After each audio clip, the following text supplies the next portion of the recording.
سلام اخواتي، نتمنى انكم كامل راكم بخير. فيديو نتاع اليوم راح يكون فطائر بمقادير جد بسيطة، وراح تحصلي على احلى فطائر بزاف بنان وخفاف. حضرت معكم طريقة عمل الحشو العجينة، وكذلك درت المايونيز بدون بيض. راح نحطه كذلك في فيديو منفصل عن هذا الفيديو. راح يجيو صدقوني فطائر بزاف ملاح كوجبة عشاء أو غداء. راح يفرحوا بها الأطفال والكبار كذلك. راح نشوفوا واش راح نحتاجوا في هذا الوصفة. بوصفة بسيطة جدا جدا، ماهيش راح تديلكم لا تكاليف ولا جهد. راح نحتاجوا هنايا 4 كيلات من الفرينة، 4 كيسان من الفرينة. الكيسان هادو أنا يرفدوا 220 مليلتر. 4 كيسان من الفرينة هادو يداروا لي 10 حبات، 10 فطائر كما شفتوهم يعني كبار. راح نحتاجو كذلك ربع الكأس من الزيت. ما يهمش تبسسوه اولا، ما تبسسوش، حطوه كلش مع بعضاه وتبداو تجمعوا. عندي ملعقة مش معمرة بزاف نتاع سكر، وملعقة كبيرة من خميرة الخبز. تاع السكر ما تعمروهاش بزاف، تاع الخميره عمروها. ونحتاجو كذلك ملعقه صغيره من الملح. وراح نجمعوا هذا الخليط بكأس من الحليب الدافئ. يعني مش لازم كاس، ليسونسيال تجمعوا الخليط بحليب دافئ. هنا انا الحليب كنت خلطته مع الماء ودفيتهم ونجمع بهم العجينه نتاعي. العجينه ما ديروهاش عجينه طريه بزاف لانها راح تعذبكم من بعد كي تحلوها. حاولوا تجي متماسكه نوعا ما باش تساعدكم من بعد في الحلان، يعني بالقنوط. راح تشوفوا قوام العجينة كيفاش لازم يكون. هذا هو قوام العجينة. راح ندلكها شوية فوق لو بلان دو ترافاي، جوست باش يعني تتلم مليح، وراح نحطها تخمر. راح ندير لكم يعني بين نخلط لكم بين وصفات يعني طبخ هكا اللي تكون بسيطة واقتصادية. وكذلك مانيش راح نحبس المشاريع نتاع الحلويات ولا بالاسعار وكامل، يعني مانيش راح ننساكم. دي فوا ندير دي فيديو تاع طبخ، دي فوا ندير دي فيديو نتاع عمل وبالاسعار وكما عودتكم. راح نحطها هنايا ونقفل عليها ونخليها تخمر لو طون اللي راهي تخمر باش نروح نحضر الحشو نتاعي. راح تحضري الحشو، تحضري كلش باش تلقايها خمرت. هنا بالنسبه للحشو انا استعملت هنايا، لا عندكم البصل الكبير استعملوا حبه بصله تكون كبيره. انا تاعي صغار فاستعملت 2 حبات. راح نرحي هذوك الحبات في الروبو ونحط مقلة فوق النار. راح نحط شوية زيت يعني ونحط هذاك البصل يتقلى في هذاك الزيت.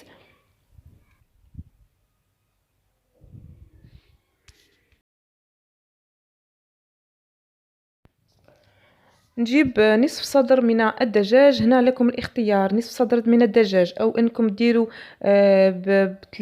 يعني 30 الف فيونداشي لحم مفروم، ولا انكم تقليو البصل مليح ومن بعد كي تطفيو تحطوا الطون تاع زيت يعني في المقله، وتحطوا معاه شويه بيض وتخلطوه يعني مغلي ومرابي كيما تحبوا. يعني الحشو عطيتكم يعني خيارات بزاف. هنا راح نقص هذاك نصف صدر تاع الدجاج الى قطع تكون صغيره. حاولوا تصغروا يعني ماكسيموم باش كي يطيب يعني يزيد يصغر، راح يجي مليح يعني كحشو الداخل، ما يجيش كبير. في المقلاة حطيت مع البصل حطيت الملح، ملعقه كبيره نتاع ملح، مش كبيره يعني صغيره بين تكون معمره. ونحط كميه من الفلفل الاسود، وراح نحط كذلك كركم، وراح نحط زنجبيل بودرة. يعني التوابل اذا عندكم توابل تاع الشاورما فهي تكفي انكم ديروا ملح فلفل اسود وتوابل الشاورما فقط. انا ساعات ندير توابل الشاورما وساعات يعني نخلط هكا توابل هذه. في الحالتين يعني يجي ذوق مليح. بعد ما يتقلى معايا البصل هذاك مليح راح نضيف له هذاك الدجاج ونطيبه حتى يطيب مليح مليح ونطفي عليه. ونخليه يبرد في الصحن.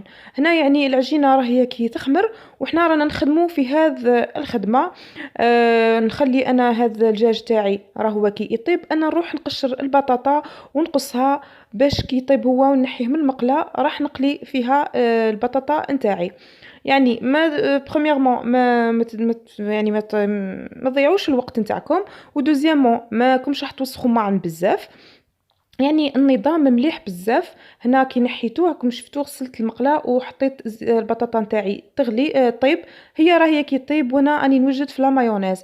هذا لا مايونيز راح نديرها لكم في فيديو منفصل، صدقوني بزاف هايله، ويعني وقت الاحتفاظ تاعها حتى الاسبوع، وما فيهاش البيض كامل، ما فيهاش خلاص البيض، وتجي بزاف خفيفه وبنينه. وانتم يعني تبلوها كيما حابين، بذوق شاورما، بذوق توم، بصل بودره كيما تحبوا.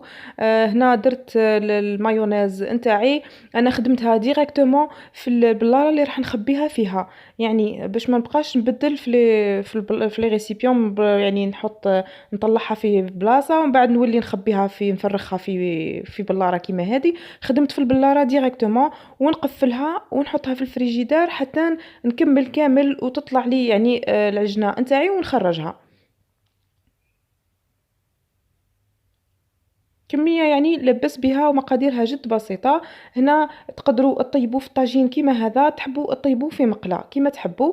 هنا هي كي البطاطا بعد ما تقلات وجدت الجبن قطعته إلى قطع، الدجاج كذلك، المايونيز كانت غسلت الماعن، ومن بعد باش لقيت العجينة خمرت، يعني نظفت كامل البوطاجي تاعي وغسلت الماعن تاعي باه خمرت لي العجينة، يعني رحت ليها الدنيا يعني نظيفة. راح نفتح العجينة، راح نقسم العجينة على زوج أقسام، لأنه هنا كي تفتحوا العجينة تاعكم لازم تفتحوها رقيقة يعني قدر المستطاع. دوك تشوفوا يعني العلو تاع العجينة كيفاش لازم يكون.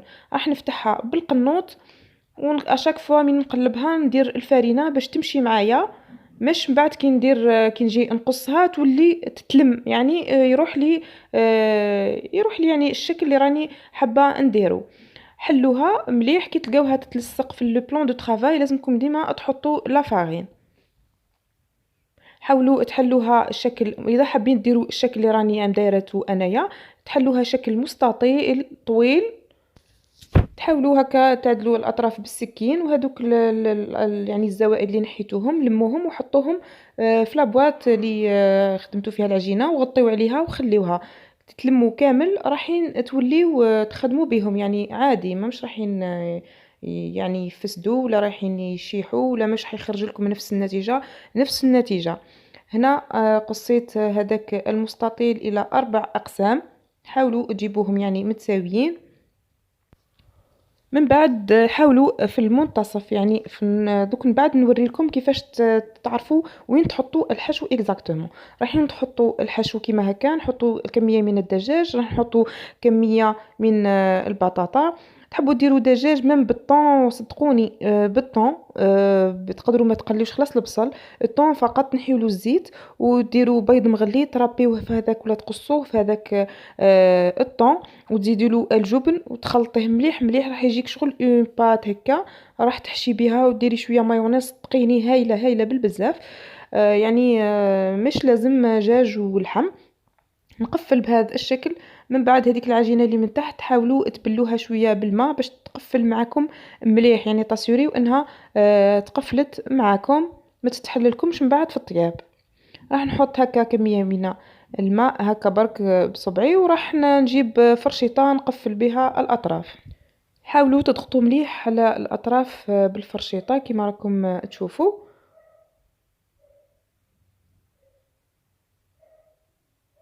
هنا كنت مازال ما شعلتش على الطاجين تاعي يسخن، كي كملت الحبه الاولى به شعلته وبديت نخدم الحبات الاخرين، باش هكا كيما نكملهم يكون ديجا سخون الطاجين ونبدا نطيبهم يعني على بعضهم.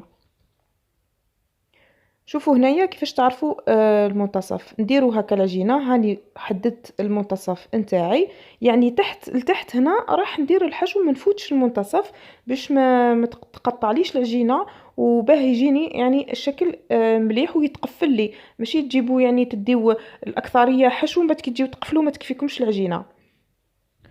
كيف كيف راح نحط الحشو وراح نحط البطاطا المايونيز الجبن وراح نقفل بنفس الطريقة.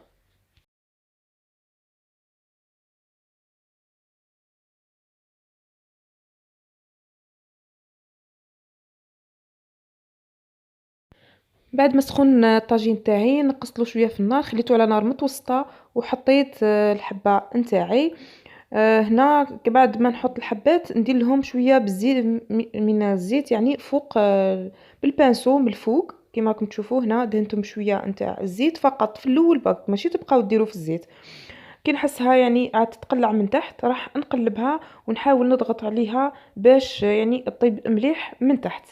على هذه قلت لكم لازم العجينه تكون رقيقه باش يعني تطيب لكم مليح. ونكمل بهذا الشكل حتى نطيبهم كامل وراح نشوفوا النتيجة النهائية لهاد الوصفة نتاعنا. صدقوني نتيجة بزاف هايلة مش راح تدي لكم وقت اطلاقا ومقاديرها تقدروا تنوعوا فيها كيما تحبوا. هنا بعد ما تحمروا نحيتهم من الطاجين راح نشوفوهم في صحن التقديم. كانت هذه هي الوصفة تاعنا لنهار اليوم، يعني فطائر محشوة اقتصادية لذيذة جدا صيفية بامتياز. هنا جبت لكم حبة باش نقسمها لكم تشوفوها كيفاه جات من الداخل. شوفوا يعني والله رائعة رائعة، ذوق قمة. عجينة جات خفيفة بزاف ورقيقة من برا كروستيونت ومن داخل كما شفتوها خفيفة. نتمنى انكم تجربوا هذه الوصفة لانها وصفة ناجحة 100% وبنينة بالبزاف. سلامي اليكم جميعا، نتلاقاو في وصفات اخرى والى اللقاء.